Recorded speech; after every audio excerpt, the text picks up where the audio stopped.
registered nurses wapendi kusikia CNAs wanafunzwa cause they feel they are coming to take their work. But for me, ningekuwa afadhali kama uko hospitali Kenya cause we have CNAs, we have people who work. They are not like CNAs. Unapata watu ni kama ni wa usafi but wanajua vitu nyingi kidogo hapa za nurses ama za healthcare.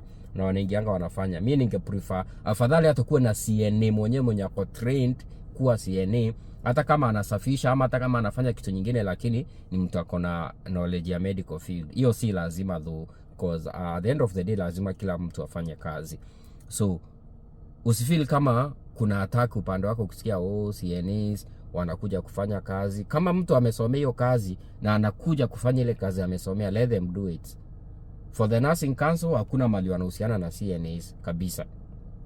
So isikupe wasiwasi, na kama ulikuwa unaendelea na safari yako, jitume, do your best.